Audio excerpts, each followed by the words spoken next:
exactly what you're thinking. I've had those thoughts a million times. I can see the question that's behind your eyes. Oh, you're searching for your peace of mind. Now listen up to this truth. You are me and I am you. Every one of us is worthy. Baby, girl, worthy woman. Every one of us is worthy. I know your life, I felt your pain. I know your joys and your shames. Sometimes it feels like life walks over you, or like you're a penny on the ground. But either on the ground or in your purse, the smallest piece still holds its worth. Every one of us is worthy. Baby, girl, worthy woman. Every one of us is worthy. Baby, girl, worthy woman. Every one of us is worthy. Worthy of love, worthy of life.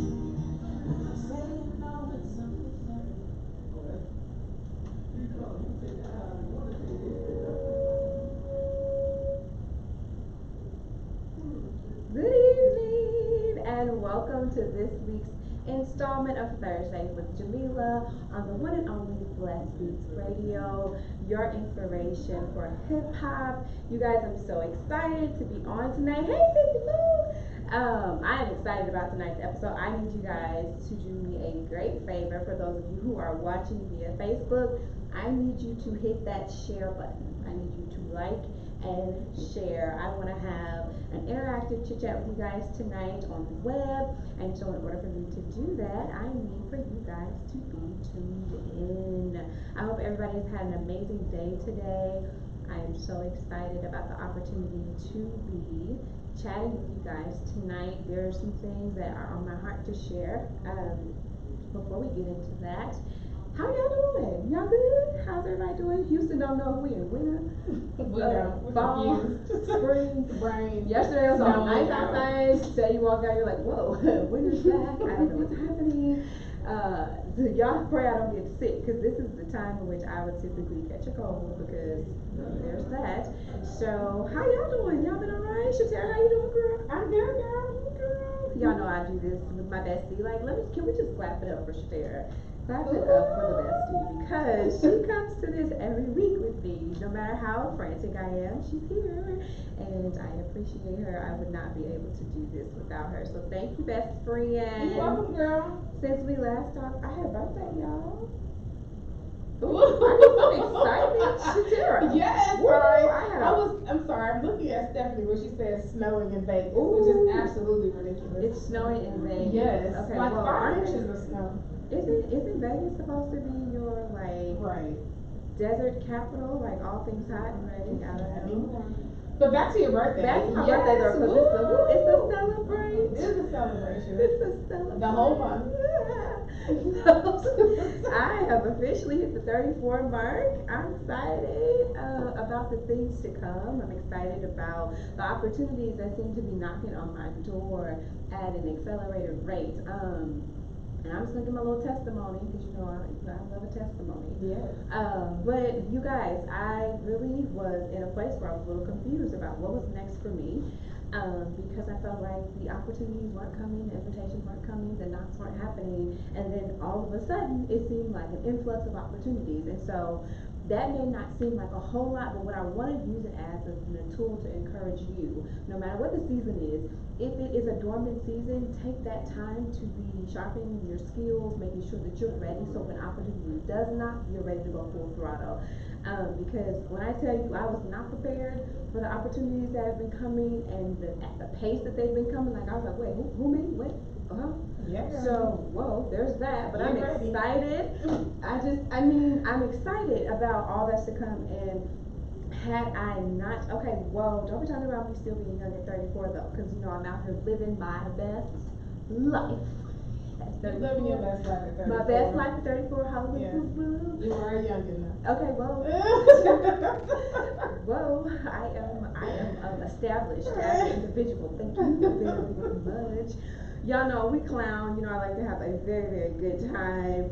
I am watching your comments come through on Facebook, but I also want to jump into a couple of things. So, speaking of the opportunities that have come my way, I want to let you guys know what I will be doing over the next few months. April is a busy month for me. In April, I will be speaking at the Spring Into Your Freedom event, where their event host is Carmen.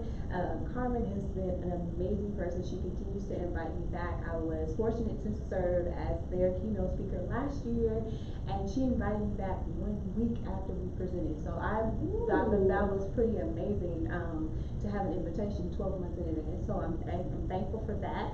I have another opportunity that is on the horizon, and I will give you guys more information on that at our next show. So it is also taking place in April. So if you can rock it out with me in April, please do. Be there. And then back to the birthday celebration. My husband, because he's dope, got me tickets to see Michelle Obama. I am so excited. Y'all, listen, I thought Michelle Obama was a no-go for me because I tried to join the whole lottery thing. And didn't get chosen. They sent me, said denied. And I was like, wait, no. I was like, Michelle. So when he pulled out his tickets and said, so for your birthday, this is what your gift is, I was like, yeah. I didn't want to cut up because it was that much. And I didn't want people to kick me out for being the fool, but it was amazing. And I also spent my birthday weekend reading an entire book. I read a whole book from it was more like 2/3 of the book, but I read the book and I was so excited about it. It is called The Glass Kitchen by Linda Francis Lee. It was such a easy reading. It was a page turner, and I'm real big on just like not being able to put a book down. So most of my reading has been like about spiritual development and growth, and I needed an opportunity just to escape into another reality, and that was a good one to escape in. So that's a good one. I am also still reading Hello Tomorrow by Cindy Trim. So if you're following me on social media, you've probably seen a lot of quotes about vision and the importance of it, and that is where that is being inspired from. And then on another level, I know that I feel very deeply, like real deep down to my toes.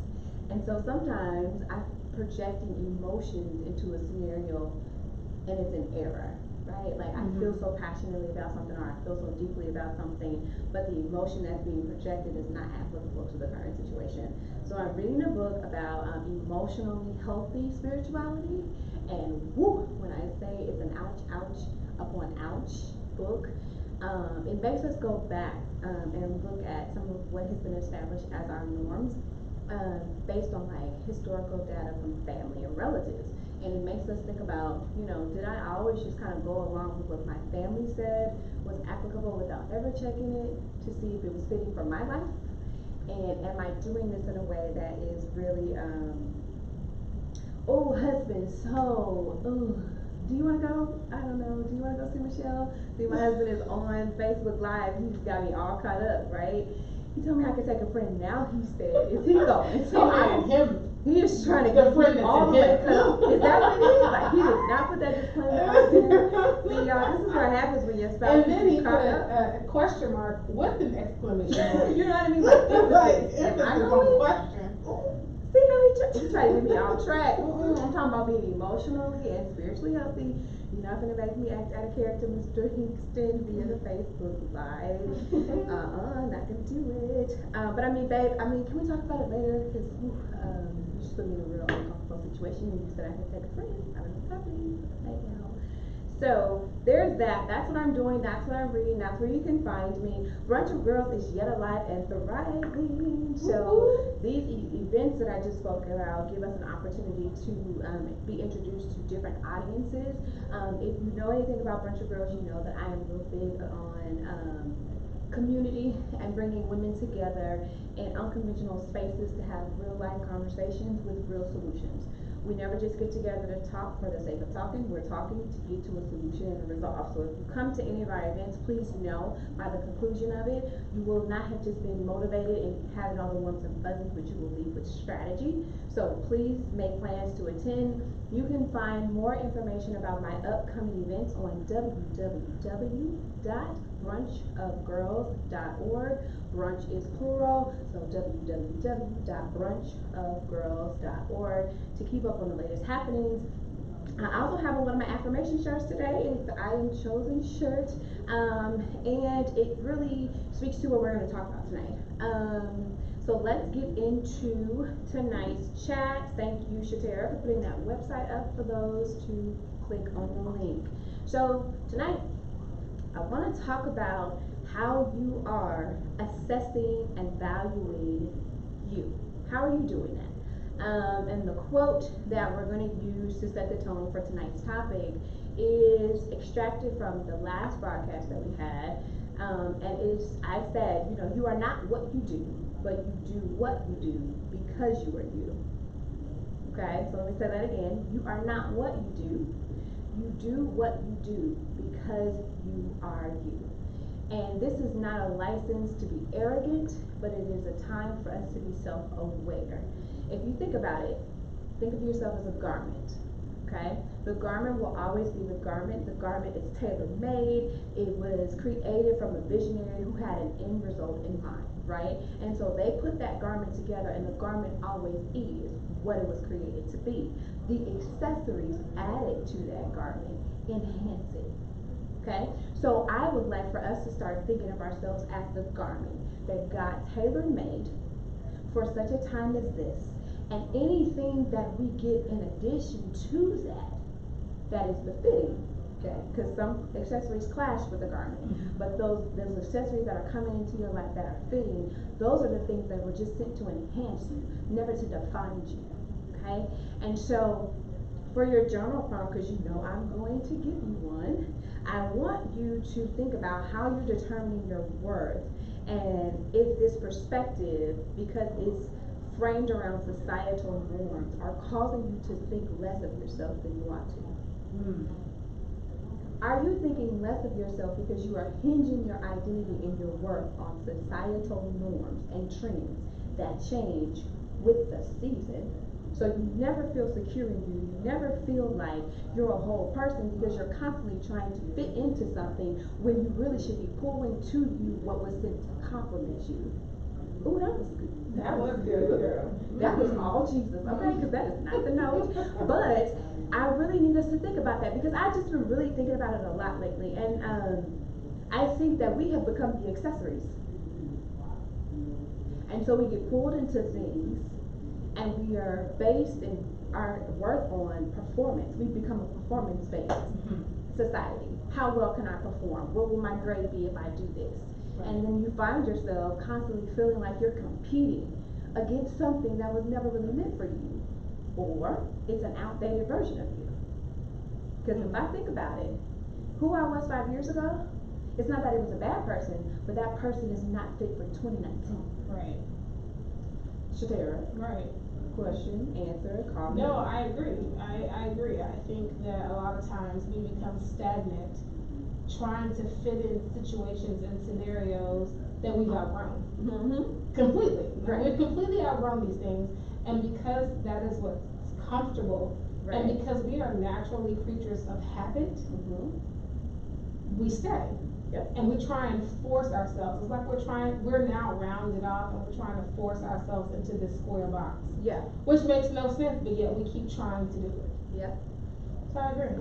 Okay, so there's that. So whoop whoop, y'all, I'm doing my whole, trying to do my video thing and all of that. So y'all bear with me, okay? So listen, so what I think we need to start doing going forward is really deciding, am I me? Or am I who they need me to be? We have got to make a decision. Am I me?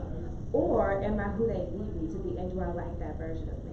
Do I like who I've become because I am functioning out of necessity? Right. Because I felt like there was a time in which I got really hung up on needing to I'm gonna be very transparent right here, right quick. I think I got so hung up on needing to be seen in a season of my life where I felt invisible that I wasn't necessarily being true to my identity. I was being a half version of myself. And in becoming a half version of myself, I felt like I was at a constant state of feeling a void. Because all of who I was wasn't being brought to the table. All of who I knew I could become wasn't really being brought to the table. It was the piece that was necessary for them. Right. Right? And so I began to confine myself to the boxes of the needs of other people. To be seen. Because for so long I felt like I was invisible, or I felt like who I was as a whole person would not be accepted. So I was willing to give pieces of me to be seen. And I think that's a truth for a lot of us. We give the pieces of us that will grant us visibility to the people that we feel will affirm us. Right. That we cease to be whole people. Right. And that's an accessory. I was an accessory. Ooh, I was a whole accessory. Ooh, the truth. Lord Jesus. Shall set you free is what it says. It is, because I can't be an accessory, hunty child. But I was an accessory to what other people needed me to be. I was willing to almost, I was willing to downgrade. I was willing to downgrade. I was willing to become a lower class. You know what I mean? You know how they have cars and it's the C class or the whatever class. Like I went down to the economy side. Why do you think you did it? I think I did it because when I think about it now and I think about the pieces of me that I gave, it was the accessorized version of me. Like it wasn't really all of me. I stopped talking. I went inward. I didn't value the sound of my own voice. I felt like if I spoke up, it was going to deter people from me. People wouldn't accept me into their circles because my opinion was an opposing opinion. So to be seen, to have a seat at their table, I just gave them the accessory version of me. You gave them what they wanted to see. I gave them what they wanted to see. Instead of the truth of who you are. Yeah. I gave them the piece of me that would complement their garment. I think a lot of, it's like you said, I think a lot of people do that. And I honestly feel like some of that comes with, you learn to get out of those things with experience. I think you learn to get out of those things with maturity.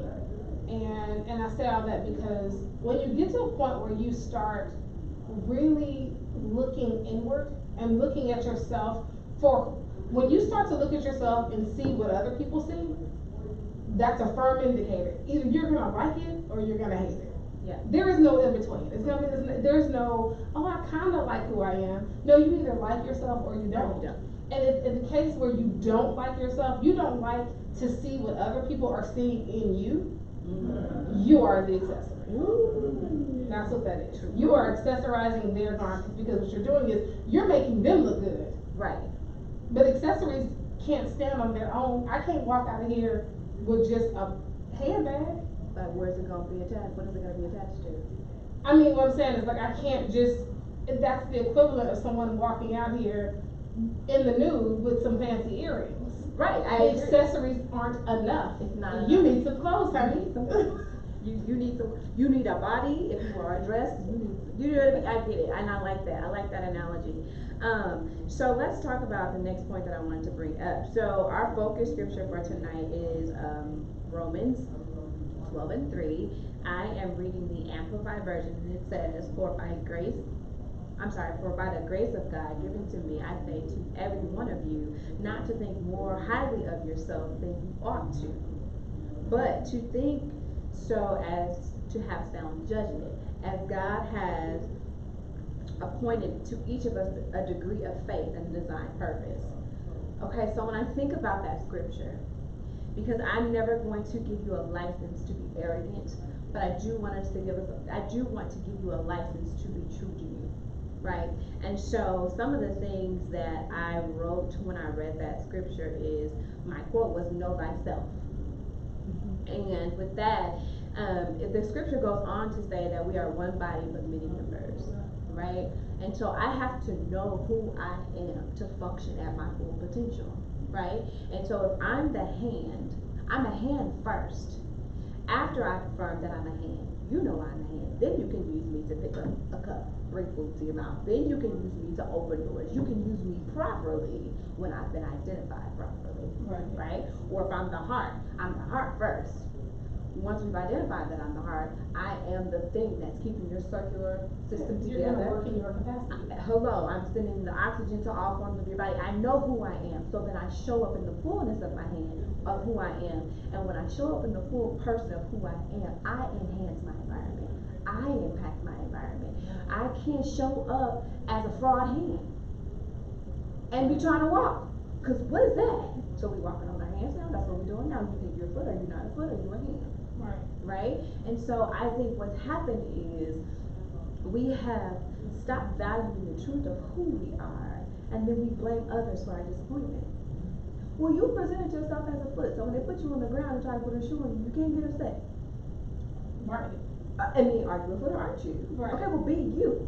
Because I've said this before on other broadcasts, the blessings assigned to you can't show up or reach the counterfeit version of you. They are only going to come to the person that they were assigned to. So if you're walking out here with this facade of personality, your blessings are like, so when you show up, we will. Right. Your opportunities will show up when you will. Your engagements will show up when you will. Your promotion will show up when you will. Because if you are meant to be the CEO, but you won't believe enough in yourself to get out of the call center, woo! Yes. I mean, that's good. I mean, like I can't have a strategic conversation with you about how to build your brand if you still want to answer the phone and say, good morning, how are you doing? Thank you for calling. And that's all you believe there's enough, that's all you believe you have the capacity to be. Right. It's about understanding your words so that you can have an increased sense of awareness, so that you can build your capacity. Right. So let me ask you this, Yeah. because I think this goes to the flip side of it is, how does one get to know themselves? So how? Like, how do I get to know who I am? How do you get to know? So the one thing that I think is a great exercise, and I think it's a hard exercise if I'm honest, I think you have to write down on a piece of paper, who am I? And then write out all that stuff. And then scratch out anything that's an activity. That's a what? Activity. Oh, okay. So, I'm a runner. No, you're a person who runs. Right? Mm-hmm. Or I'm a writer. No, you are a person who encompasses and embodies the thought that then translates into a story that you can write. Do you know what I'm saying? And then there is some time where you have to spend some time in reflection and some time with God, because everybody has a path about who you can become. Right. But it said that God foreknew me before He formed me in my mother's womb. Every single day of my life was mapped out before a single one of them was lived. So I first and foremost need to spend some time with the Father who created me. Mm-hmm. Silence the noise about what everybody else said I could be, and ask Him to download and give me vision for who I am. Like, I'm in a season where I ask God to open my eyes, and I feel my eyes starting to water, but I do not want to mess up my lashes. But I have spent some time saying, give me vision. I specifically said, give me eyes to see and ears to hear. Those of you who know my story, you will understand why that will make me cry. Because I said I need to see it, and then I need to be able to hear you affirm it, right? And so the vision is really the roadmap, because it tells me what's ahead, right? And so when I can see it in full color and I understand it, when He gives me instruction, I understand it because He's giving me vision. Right. He's visualized, He's giving me the vision to see who He created me to be all along. Mm-hmm. Right? But I think that in a culture where we are performance based, sometimes it's really hard to see who you are underneath all the fluff, because we're weighed down with accessories, we're weighed down with expectations. And I work in HR, right? Mm-hmm. I give you a job description, I tell you exactly who you're going to be in this role, Right. and you subscribe to it when you sign it and say, I understand, right? So I've given you an identity. Is that who you really are? Maybe not. It may be what you do, but it's not who you are. Right. So one of the things that I do in coaching sessions is I talk to people about, what are you passionate about? What are the things that you naturally pull to? and then you start to unravel them just being a tactical person doing a thing, and you start giving them things that they find true fulfillment in, and you watch them blossom. Right. So if you are in an environment where all you're doing is what has to be done and you're not blossoming, you're not being you. Because you should flourish in anything that you put your hands on when it's tied to purpose. It should be better because you put your mark on it. But if you just feel like all I can do is type these 70 words per minute, okay, typist, keep going. Then that's what you're gonna do. That's what you're gonna do. Exactly. And you're gonna die full. Because all of the potential that you had, you suppressed. Right. Because you didn't have enough faith to believe. And so another part of that is faith to believe. Right. So once you get the vision, once you hear the instruction, you need faith to believe. And you need faith to transcend obstacles because they are coming. If I am honest, standing here doing this was not an outright faith to believe moment for me. I started to count up the cost that wasn't really there. I said, oh Lord Jesus, I have to wear headphones, y'all don't wear hearing aids, how's that gonna work? Oh Lord, I trip over my words, maybe that's not gonna sound well on radio. Oh, people aren't gonna follow me from Facebook to radio. I started putting up barriers and obstacles that were not there. I wear a necklace on my chain and it says go and the way will be made. Not the way will be made as And you then go. go. It said go.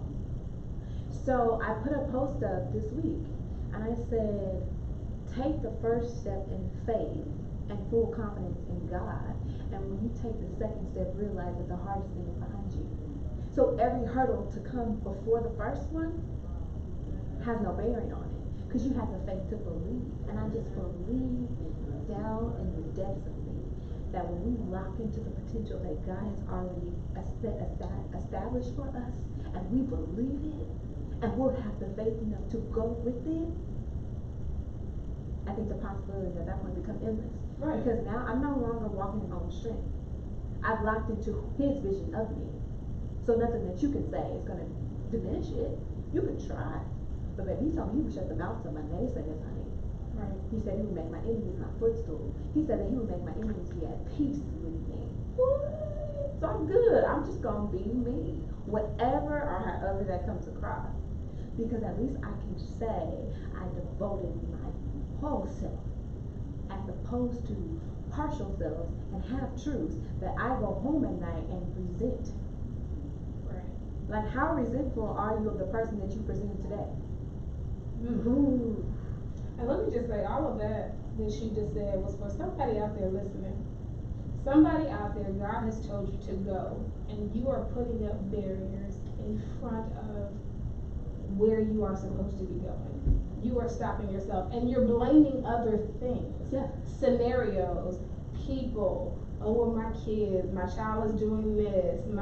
I can't do that at work because that's not what they do. When all He said was go. He said go. And the way, I've not taken this charm off since it was given to me. It started out on my purse, and then I had to wear it close to my heart. And the reason why I had to wear it close to my heart is because I needed my heart to believe what my brain didn't yet understand. Because I told y'all, I'm a feeler. I gotta know it, I gotta feel it, and my brain was like, they don't really have a space for you at this table, so you probably should just not do that. Nobody is subscribing to what you're saying, so you should probably not do that. Like, transparent moment.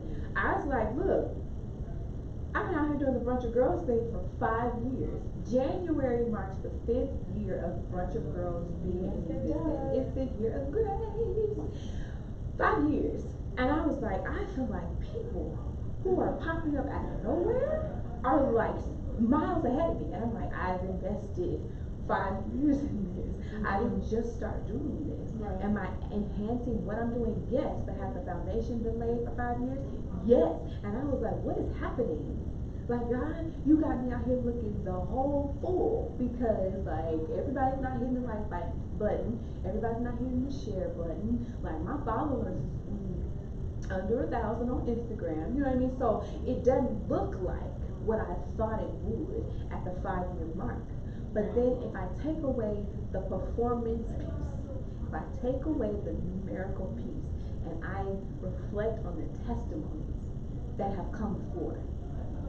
See, I stop thinking about how other people are viewing me and am I marketable, and I think about the lives that have changed or for the better, and how people have come back and said, I needed to hear that just then, Right. or when women who are significantly older than me say, we look up to you, that still takes me out. Like, that takes me out. Cause I'm like, what? Like, women that I admire come back and say to me, we look up to you. I said, okay, well, we're doing all right. We're doing all right. We're doing what our purpose is. And so, I'm going to stop right here and say to everybody who has supported, to everybody who has prayed, if you've ever bought a t-shirt, if you've ever shared a post, thank you. Because people don't have to believe in your dream. Right. And when they subscribe to your dream and then push it as if it were their own, you can't pay for that. I can't pay for support. Right. I can pay for a picture, but I can't pay for support. I can't change. I can't pay for transformation in somebody's life. So I will continue, and it's all about perspective. And for somebody who feels like you have done the work, you feel like you've been grinding in the shadows, I want you to know that you become the light. You are the light. And so you gotta flip your own switch on at some point, because everybody's not gonna do it for you. But if you recognize that you are the light sent to the dark places, you continue and you continue and you trust that everything that God said is for you will manifest at its appointed time. Like, it takes me back when it says God said for everything there is an appointed season. There is an appointed time for everything under the heavens. So just know when it's your time, there's nothing that can compromise that. I said it at the top of the show. I don't know how these opportunities decided that now is the time to call Jamila, inbox Jamila. I'm shocked, actually. And it's not because I don't believe in me, but when you go through a dormant season, sometimes trying to like get back in the swing of things and realize that somebody's been listening, there's that shock factor, right? That human factor. But what it does to me is remind me that I can do none of this without the help of God. I have to be in tune with what He's saying. I'm launching some original things this year that I thought I was never going to be able to do. I just felt like those opportunities had long passed. And so I'm excited because people are like, it's your time for you to do this and we want to help you do it. Well, I appreciate it. And so the one thing that I want you to do is to dare to be what you see. Dare to be what you see. Cindy Trim said, vision will get you inspired, but discipline will take you to your destination. Vision will get you inspired, but discipline will get you to your destination. So once you dare to be what you see, you have to develop some discipline, because nothing great is happening because you stumbled upon it.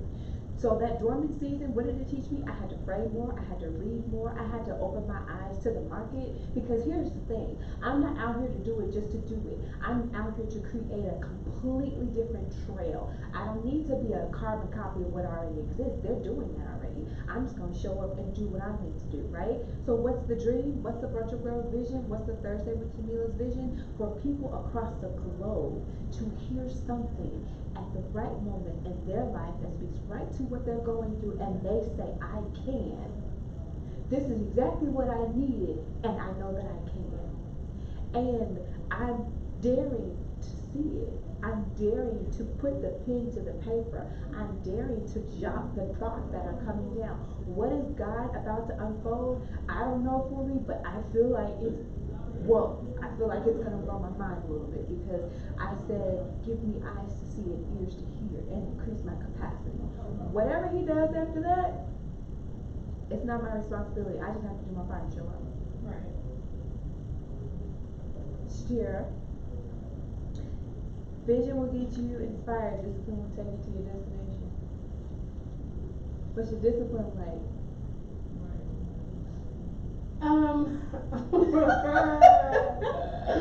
You know, I will will say 2019 has, I decided, not made a resolution, but I decided in 2019 that I was going to be more disciplined in a lot of areas of my life. Because it's the things that I'm good at, I'm good at. I don't have to be disciplined. Like it's what I know. It's Right. It's one of those things where you start into the motion and it just is because that's what you're good at. But the things that I am not good at, the things that I can be good at, I would be like, I'll do that later. I told y'all I'm the queen of procrastination. I'll be like, I'm gonna get to it later. This year is not my year. And Jesus may be like, yes it is. But it's not my year because I'm not disciplined enough to do it. You just threw the whole year away. Yes, I throw the whole year away. I'm not gonna throw 6 months. That's crazy. Go home 12. Yep, we're gonna start over in January. Go big or go home because I'm just not here for this. But I will say that is true. You can have all the plans in the world, from the smallest, simplest thing to the most elaborate thing. If you have no discipline to see it through, the vision fails. The vision fails without discipline. It's a wish. And it's a wish. It's a wish. It's a wish that never happens. Never happened. I wish a lot of things. And a lot of things I would already have had I been disciplined enough to do it. And sometimes with being disciplined, we start off real good. We're like, man, I'm doing good with saving. I'm doing good with whatever. And then one thing happens and our bounce back fails. We fail to bounce back. It's not about it's not if you will fail. Because there will be times in your life where you don't complete your vision, or you're not as disciplined, or you're not, you fall back a couple steps. That is fine. It's not in the falling. It's how you get up, or if you get up. And a lot of times I'll be like, I failed. If at first you don't succeed, stop. No. Oh, if at first you don't succeed, give up, child. It ain't for you. And I just throw that. Like, okay, well that must not have been for me. Let me move to something else. Instead of saying, if at first you don't succeed, it's fine. Get back up and try again tomorrow, because tomorrow's a fresh day. It's a fresh day. So, and what did you learn in the pit? right. Because if you have fallen, you stumbled over something that you did not foresee, something that you did not plan for. So now you have a bump to remember. This is a possibility. So where's the contingency plan for the failure that will come? Because failure is unavoidable. Yeah. Because in the areas that I believe that we fail in are the things that we lack awareness in, or we maybe have underdeveloped skills in. So it's not that you're not capable, you just may not have yet been qualified for that part of the journey. And this is why it's important to have people in your cabinet who understand it. Because if everybody thinks like you, says yes like you, dress like you, eat like you, whatever, you have no diversity at your table, you have a bunch of echoes.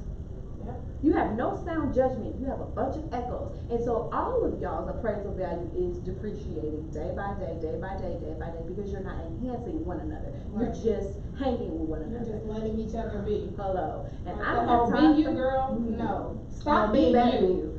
Stop being you and be better. Be better. Because tis the season for you to know who you are, and tis the season to be surrounded with people who see you. You beyond today. They see you 20 years from now. They see you 50 years from now. See, we're going from the performance-based mode of thinking, and we're going to the worthship.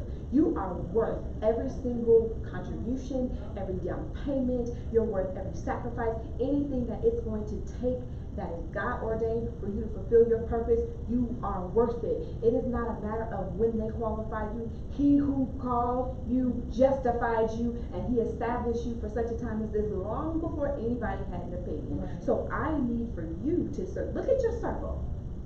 Has anybody in your circle? Yeah. Has anybody in your circle had a promotion in the last year? Has anybody in your circle achieved a goal? Are y'all doing the same thing you were doing this time last year? Right. Or the same conversation? Is it the same conversation? Are you having the same conversation? And I think, that's the hardest part, especially for women, because we build friendships and we lock into these friendships, and there is nothing. You be like, you my girl, ride or die for life. Well, no, not always. You don't always need to be ride or die for life.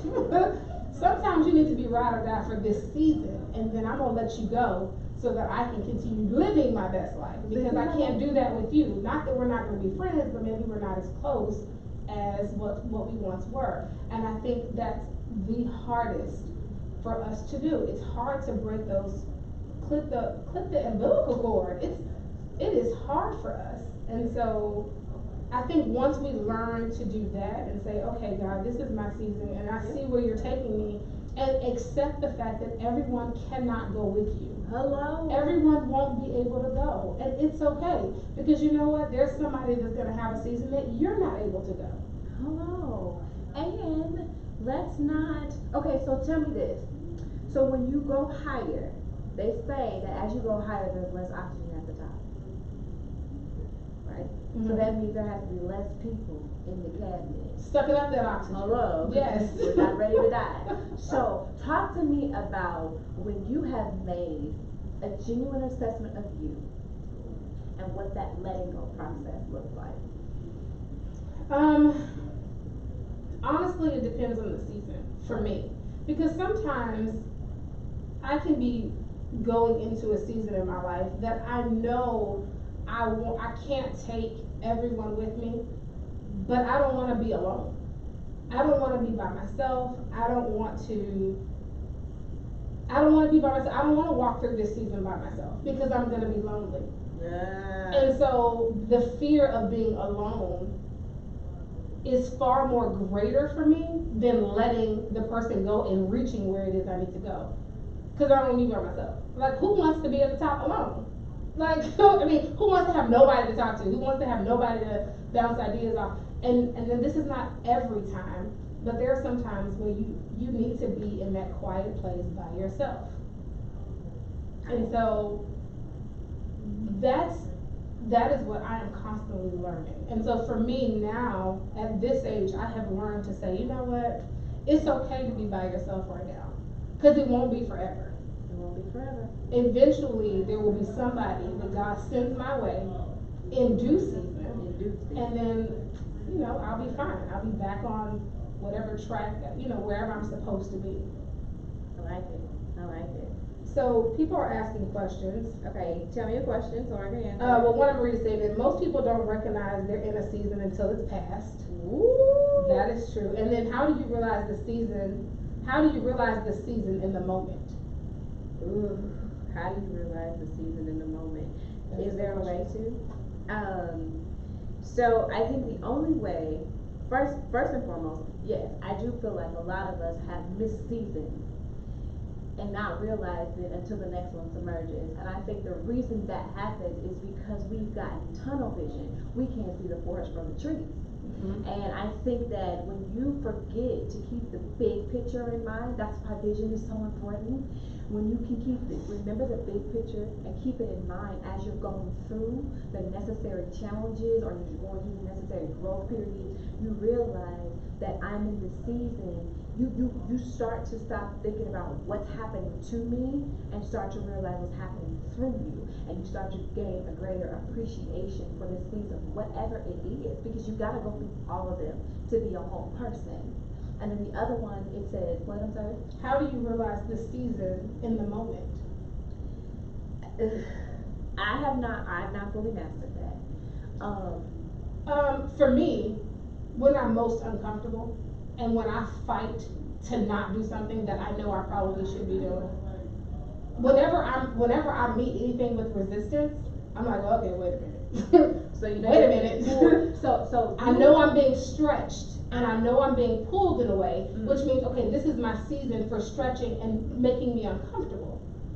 In that moment, I'm like, all right, this is something that I don't want to do, but you keep showing me the same thing. You keep saying, you keep sending the same word. You keep you know, people are doing the same thing, they're saying the same thing to me, but I'm being resisted. I like So that. this is a season that I need to pay attention to. I need to hear it. Because, okay, so in a moment, okay, how do you recognize a season in a moment? I like what you said. I'm trying to figure out, have I done it, and I just can't recall it at this present time. Now I will say that I know I got it. So how I have recognized seasons in moments is when I start to see fruit from things that I've prayed for coming through unconventional avenues. Like I'm like, whoa, where did that come from? I know I prayed this, I know I don't know you. Right. So for you to say that to me in this place, prime example, got a prime example. I had just had a conversation with someone and they said, I want to ask you this super deep question, but I really want to hear your thoughts on this. That's okay. They said, if you died now, do you feel like you would have been ready? And do you feel like you've done everything that you needed to do? And I said, I would be like, Jesus, hold on. Wait a minute. Because I got some stuff on the table that you promised me, and I'm not seeing those things come to pass. So I don't think that you would have given me those promises just for me to have a general sense of what could be. I think you gave those promises to me because you expected for them to manifest in my life, right? And I said, but there are times where I feel like, you know, have I missed my moment to be effective? Like, has my season of being effective passed? I just said, got out of the car, went into the airport, kid you not, this happened in the last 2 weeks, went into the airport, saw somebody that I recognized because I recognized her locks. I called her name, she turns around to me, she is like in pain, like crying. And I said, what's going on, what's going on? She starts to explain what's going on to me. We are walking to the airport. I grab her hand, I said, what flight are you on? Hadn't seen this woman in 8 months. We just so happened to be on the exact same flight coming back to Houston. I grabbed her hand, I began to pray and walk with her to the terminal. And I said, what do we need to do to make sure we get you home, get you safe? And she immediately called somebody that we both knew and said, don't worry, Jamila's here.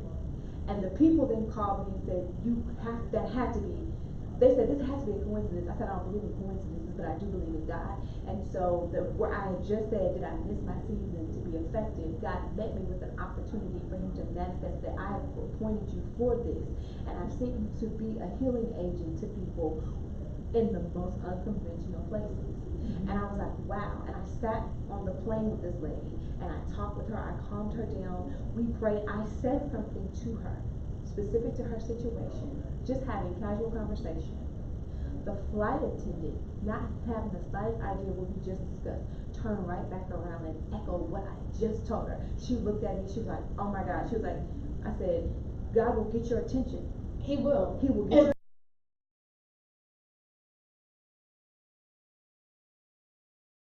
Sometimes all it takes is for you to stop and listen, because he always echoes where you're supposed to be, what you're supposed to be doing, who you're supposed to be influencing. He always does. He never leaves us out here just wandering aimlessly. right. Ever. But we have to yield ourselves to the signs. So Hope that answered your question. I hope that answered your question because we went in on that. But one thing that I want to talk about before we get out of here today,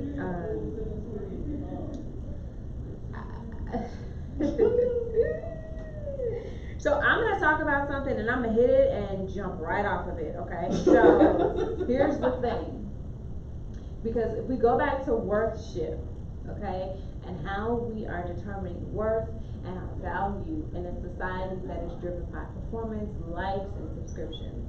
Okay, what's the baby's name? What's his name? Give it to me. Jesse Smollett. We're just gonna say Jesse. Because his last Jesse name doesn't from even Empire, matter. because I can't remember his last name. Okay, so Jesse. Okay, so I'm gonna give my piece, which people are gonna probably be like, whatever, Jamila. I'm giving my piece of this.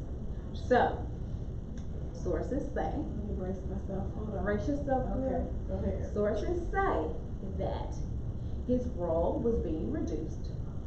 Okay, this is an identity that he has submerged himself in for however long he's been on the show, years, 5, whatever. So his role is being reduced. He's built platforms of advocacy and all of that based on the role that he's playing, which is also in some ways similar to his real life, right? And he's built all these platforms and he's doing all these things and the show is booming and blah blah blah, and then he finds out that his role is going to be reduced. And then you go out and you create this scandal of sorts. Whole fabrication. Scandal of sorts. The jury's still out on all of the clues, so I'm not gonna say guilty or not guilty. I'm gonna say it's an issue. You created a whole scandal. Now you out here looking like, what's going on with you? Here's the part that I wanna talk about. I wanna talk about the truth beneath the lie. And I know people probably like, girl, bye. He had us all out here cheering for you. We were rooting for you. Like, we had your back. And now you have us all looking foolish on your account. Okay? In February. In February, Black History Month. Can we please have a month, sir? But here's the thing. But he did it in January, so there's that. But here's my point. The truth beneath the lie. He, in my opinion, is a prime example of what we have been discussing today. You formed your entire identity on something that was temporal. And when it got ripped from under you, you had nothing to stand on. So now you are naked before people in the truth of who you are because you stopped developing. You stopped evolving. They said back in 2013 he got a DWI and said it was his brother. So he's always been operating to a certain extent in a falsehood. And so when you've never taken the time to develop you, then when what you built your identity on no longer remains, and you don't know who you are, he still needed to be light. And so I'm going to get notoriety from whatever light I can produce from the viewpoint that I see myself. He didn't see himself as better than that. No. You couldn't have. So you have shed light on you from the vantage point that you see yourself, which is so low. So nothing good can come of that because you don't even see yourself in right standing. You see yourself at this level. So you projected the light on yourself at this level, and now the whole world's looking at you like, so this is what we're doing? This is who you are. This is who you are? But see, nobody knew that what he was because he presented something completely different. But the thing is, he may not have been that person. See, he may not, at one point in time, he may not have been that person. And that's why I say sometimes you will go places, you will go so low that you don't even realize yourself.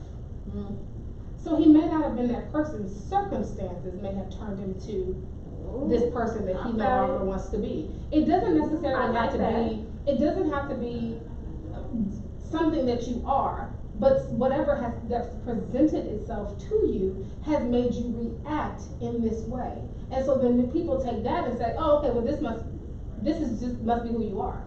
Because what you've shown us seems like a lie when this happens. Right. And so now we're like, oh, okay, well, so now, but that may not be the core of who he is. It might not be the core of who he is, but okay. So you said circumstances may have made him become this person, and he didn't like the person that the circumstances made him become. So he was everybody's accessory. You're bad. You stopped being a person. So now you're out here overly accessorized, and we're just trying to find something to pin you on. And because you felt like they didn't even tell the baby he was getting fired, his role was being reduced. So you still had a platform. So it speaks to you only view yourself as valuable when you're at this plateau. But when they take you down a few notches, you no longer view yourself as worthy. You no longer view yourself as, okay, well, there's a problem. That's an internal problem. And I didn't want to go, because we're not going to go overly political with it, but I just want to say, like, you stop seeing you. And I just felt like that was a prime example of when you don't know your worth, you'll allow everybody to categorize you, and to be seen, you will take on those identities because it's getting you some type of attention. Well, it's getting you all types of attention. All types. They say bad attention is just as they said some attention is better than no attention, right. So he says, aren't we responsible for creating these personas through fandom and hero worship that these people fight to retain? Who said that? This is what Mark said. Whoa, say it again, that was good. So aren't we responsible for creating these personas through fandom and hero worship that these people fight to retain? Absolutely. We are. Absolutely. We look up to these people. We make them feel like we give them their self-worth, which is a scary place to be in. because it goes back to what you're saying. When we have to give you when we give you the value of what you are, when we create self-worth for you, Hello. and then it's stripped away, or you feel the sight of someone taking that away from you, you're lost and you're left feeling like you have nothing. And so then you become this person that you weren't normally, that you weren't. You weren't this person initially. But now you feel like your self-worth has been stripped because now we're looking at you real cross-eyed with our heads cocked to the side like, what is this? What is this? But here's the thing. Let me go back to that. So we gave you worth that you deemed valuable. Right. Right? And then it may not have been an accurate account of who you are, but we gave it to you. You took it on. Mm-hmm. You went full character. Yeah, you put that And you don't know yourself outside of that anymore. Yeah. So you're just like, okay, so now we're gonna bring you down a couple notches. Couldn't that have been an opportunity to look at you and still be effective? I'm just saying. Maybe, but let me go one step further because I like what you said. But do you realize Jesse is on a bigger platform? How many of us are doing this every day, wrapping our self-worth in our titles? Hello. I am this, I am this, this wife. I do this. I am this. Like you, I am the wife. I can't stand when women say, you know, I am, people call them by their husband's name as if they don't have their own identity. And so it's like, oh, you wrap your self-worth is wrapped up into being the awesome mom, or it's wrapped up into being the director in your company or the CEO of a company. How many of us do that on a daily basis? Right. And if you strip those things from us, we no longer know who we are. Because it happens all the time. It Let me just tell you, when women are going through divorces. I can't tell you how many times I've heard women say, I've lost who I am, because your self-worth was wrapped up in your circumstance. Ooh, see, Shatara, we'll wait until we have 4 Sorry. minutes I'm left in the done. show to go in, so we can't even touch on that. But I'm gonna come back to it at the next show because I like where we're going with this. Don't lose you and them. Don't lose you and them. Okay, listen, y'all. We only have 3 minutes left, and it has been a fun chit chat. One of the things that I want to do, because you know, I always leave you with the journal prompt. So if you joined in late and you did not hear it, remember the journal prompt. Okay, so it is going to be, how are you determining your worth in today's society, and has that perspective caused you to think less of yourself than you ought? How are you viewing yourself or determining your self-worth in today's society, and is that perspective causing you to think less of yourself than you ought? If you need a focused scripture to kind of put some context around that, go read Romans 12 verses 3 through 4. Some people may not be Bible readers. I'm good with that too. If you don't want to read Bible scriptures, just think about you, because the scripture is telling you that we are one body but many members, and we are only effective when we operate in the truth of who we are to make the entire body function. So you can find that anywhere, but I like to base my truth on biblical references, but you can find that on Google if you so choose. But I want us to remember that. Again, my upcoming events, you guys, I'm so excited. April is going to be incredibly busy for me. Again, I want to say thank you so much to Carmen. She invited me back to the spring into your freedom event that will be taking place April 5th through the 6th. I again have another engagement that is coming up in April. I will send more information regarding that. I have some original content that's going to be coming out in a creative form. I won't say too much, just know that it is coming your way. Again, thank you all so very much for your continued support. If you would again like and share this post, if you are tuning in via Facebook, if you are listening on the radio, thank you so much. Continue to support us. We'll continue to do what we do for you, with you, because no, we're not determining our worth based on the likes. We are who we are, and we do what we do because of that, not the other way around. Thank you guys so very much. Have an amazing day. Bye, guys. Bye.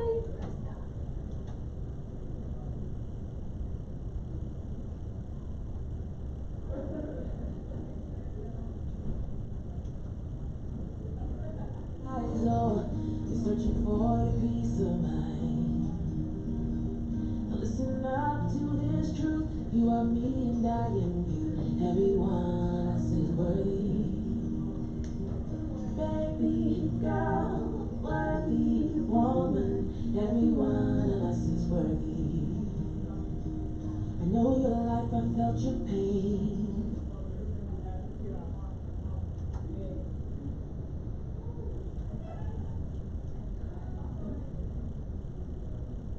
No. Why you stop on here? Why you stop on here? You stop? I'm talking about live in my No. phone. I'm still live?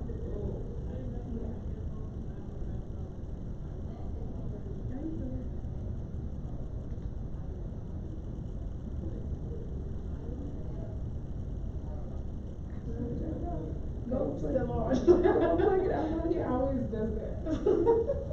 Is it off? No. Go on, plug it out. Okay.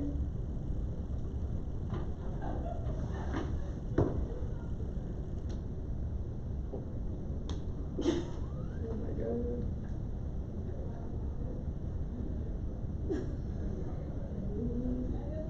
We're not in real life. Is it off?